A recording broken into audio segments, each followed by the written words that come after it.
yeah, pretty crazy couple days over in Taiwan. As crazy as it was, it's going to be like 1/50 as crazy as the US election. So I actually was like kind of impressed. Like for all of like the fire and fury going into it, it actually was like a super well run election. Not too much like outside interference. It went smoothly, and then China didn't like do a whole lot. They saber around a little, but afterwards didn't do a whole lot so far. I think it's going to be way stupider in the US elections. I mean, there was just never any risk in the Taiwan election of one party not conceding and then causing a whole fucking bout of chaos or violence, bro. It's interesting, bro. I'm interested to see how it goes. But yeah, that's the thing. I can answer any questions if you want to. We could also pass some questions along to Stefik, who again is talking with her friends in Taiwan and been translating things. Why can't Taiwan use money politics and leverage chips for recognition? Let me show you something. This is a picture of countries that trade more with the United States in blue or trade more with China in red in the year 2000. In the year 2000, the most of countries on earth had bigger trade relations with the United States. By 2020, this is the number of countries that have bigger trade relations with China than the United States. So, you know, as important as Taiwan is for chips, China is the like exporter, the factory of the world. They're just massively economically powerful for all these other countries. And so you really can't, Taiwan doesn't have that much. I mean, they have enough leverage to keep, you know, strategically important countries like Japan and the UK and the United States, you know, as their buddies. Not officially, but, you know, in reality. But they can't like threaten someone by saying we'll cut off chips, because if China cuts off their trade, it's way more damaging to all of these other countries. So you just have to understand China's economic might is serious. What if Taiwan built a great wall that separates them from China on the South China Sea?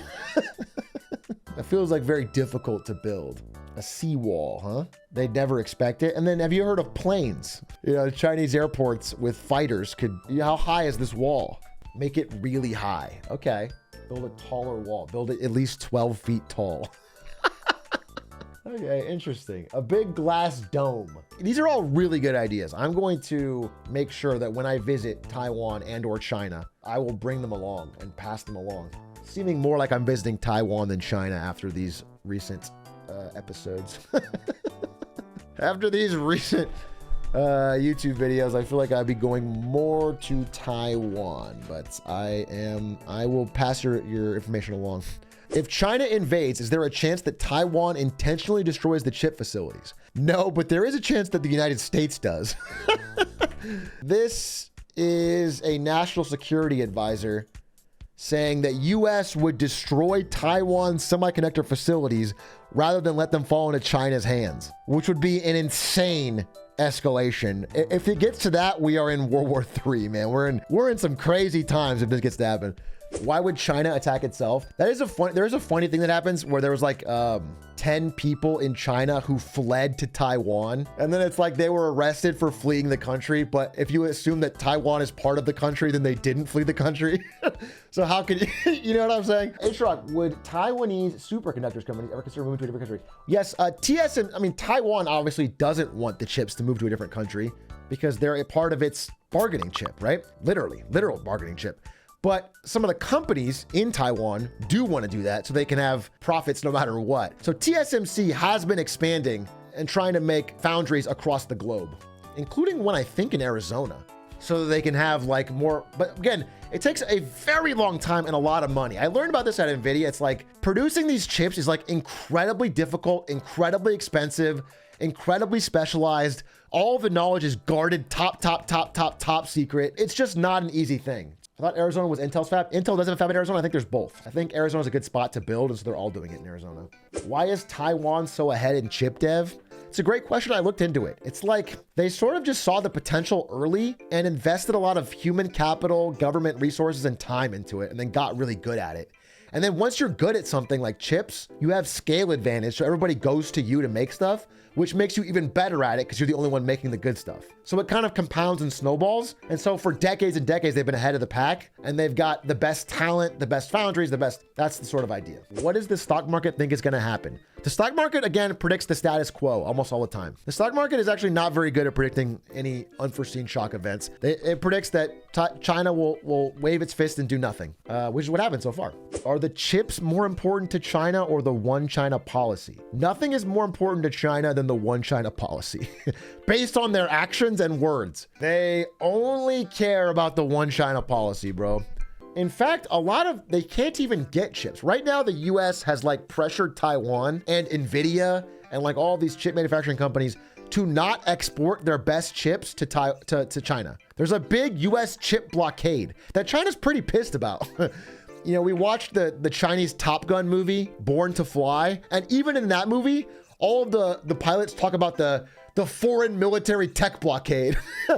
Like, it's even in their fucking blockbuster movies. Like, they talk about it all the time. It's something that really frustrates them because it slows down progression on things like AI and all of that stuff. So, do you know if the citizens care at all or if it's just the government? It's a tough question to answer. There's a billion people in China, bro. You can't, they have different opinions. But obviously, I think, realistically, citizens on either side do not want war. Nobody wants actual war. Nobody wants fucking World War III, except for, I think there's again, there's not even that much to gain. It's really more of a pride and a status thing for like Xi Jinping and the CCP leaders to like reunify Taiwan back to China and like put a close on the civil war. All of you know, it's not a great gain. It's not, so I don't think it's strategically worth it, but. So we're going to talk about the corruption in China's military. We're going to watch a video on it. Again, it's tough to verify. I really looked into it. It's very tough to verify whether there was actually water in missile silos instead of fuel. The idea is that like they went to check the missile readiness, and instead of fuel in there was water, and they're just not ready at all. And a lot of the money had been siphoned out and there was corruption. But there's literally no way to verify it. It's based on a rumor from a Western media company who says they have sources in the US CIA. So it's like, there's a lot of layers there, and there's no way to get it 100% verified. That being said, we can verify that they are purging military leaders. Like, there is a crackdown happening in the Chinese military that could have to do with corruption. They're getting rid of leaders. They're replacing them with other people. Like, that's happening. So there's something going on, but we can't, again, we don't have all the answers here. Do you think if Taiwan gets invaded, will America come to its defense? I do.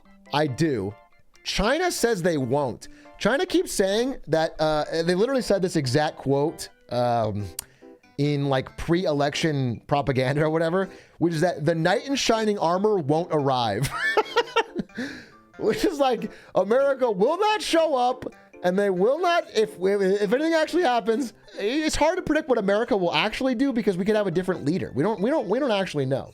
But based on everything we've said and the strategic importance, and it seems likely that America would intervene. And also, we have in the past, like back in the 70s. Okay, somebody in chat keeps saying, H-Rock, when are we getting a ballooning and gooning stream? And you said it 500 times. We're not getting it. This is some idea. I'm going to ban you now. It's like, fucking Christ, freak. You just keep saying it. You keep saying 100 fucking times.